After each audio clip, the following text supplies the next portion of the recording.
De la República del Ecuador, Máster Daniel Novoa. Bienvenido. Arquitecto John Vinuesa, alcalde de nuestra querida ciudad de Riobamba. Riobamba no es solo una ciudad, es el corazón de la historia en donde se emerge la fuerza de los Andes.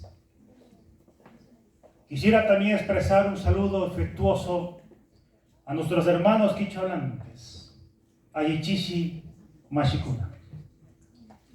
Pláceme un honor inmerecido en esta tarde hacer una reminiscencia histórica de larga data de esa mañana del 15 de agosto de 1534. Pero antes de aquello, he querido empezar mi intervención evocando las palabras de un conspicuo y egregio periodista historiador de nuestra Sultana de los Andes, como es el caso del doctor Gustavo Montalvo, quien realiza una alegoría de la belleza y la importancia histórica que tiene mi Sultana de los Andes. Existe un axioma en educación que dice: no se ama lo que no se conoce, y esta frase encierra mucho de razón.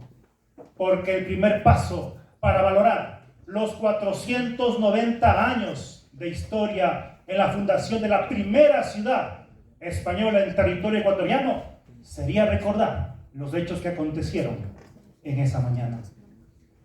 Revisando la diversa literatura histórica, podemos citar a varios historiadores, como el caso de Alfonso Ortiz, como también es el caso de Antonio Cuji, quien manifiesta de que en esos momentos históricos hay una gran confusión, porque existe un apresuramiento de fundar la primera ciudad en el Ecuador. Tenemos la figura de Sebastián de Benalcázar, tenemos la figura de Diego de Almagro, que ante la inminente llegada de otro español desde el Centroamérica, desde Guatemala, hablamos de Pedro de Alvarado, tienen que ser los primeros en fundar esta ciudad. Revisando entonces esa literatura, podemos ver que los historiadores se ponen de acuerdo en un punto histórico, en la muerte de Atahualpa, el momento en que se da la conquista española. Desde ahí podemos citar nosotros los diversos hitos, momentos históricos que fueron continuando a raíz de aquello.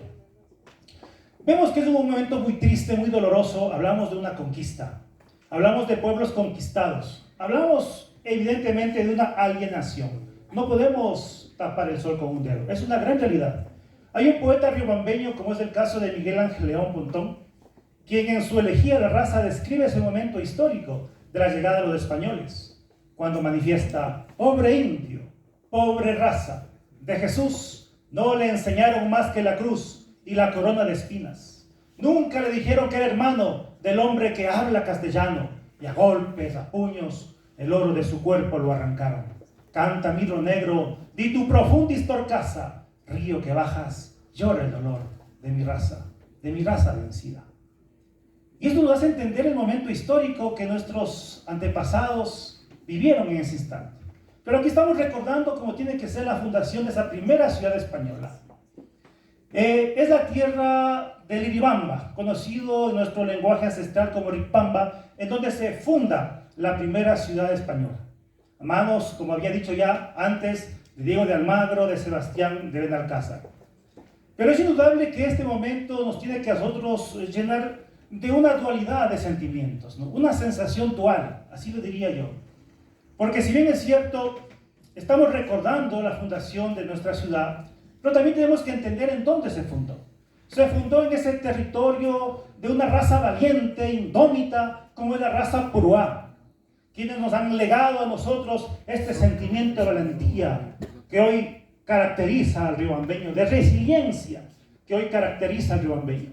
Porque no solamente fue ese momento histórico que se fundó la ciudad, sino que años después, en 1789, se produjo un terremoto desastroso que destruyó a toda la ciudad de Riobamba, obligando a los riobambeños a dirigirse, a abandonar el lugar que estaban ellos viviendo para aquí, en la planicie de Tapi, donde nos encontramos en este momento, fundar o reasentar esta nueva ciudad de Riobamba, Y desde ahí quedaría con este nombre maravilloso que orgullosamente lo decimos, ¿no? La muy noble y muy leal ciudad de San Pedro de Riobamba, porque en el año de 1534 se fundó la ciudad Santiago de Quito.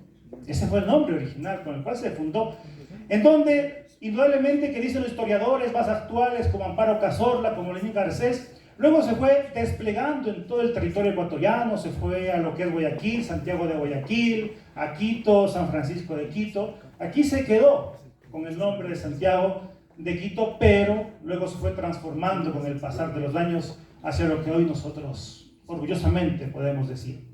Finalmente podemos sentirnos orgullosos, y yo quisiera en esta parte final evocar a un poeta riobambeño a quien admiro mucho, el doctor Luis Alberto Costales, quien sabía manifestar cuando justamente llegaba este momento de sentirnos orgullosos de ser riobambeños, de esta sangre pruá. Él decía: gloria cantarán los ángeles en el cielo cuando comience a declinar el día.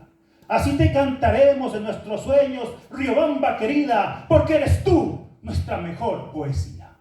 Riobamba la bella te llaman, la noble te dice: yo te llamo, cuna invicta de la libertad. Señoras y señores.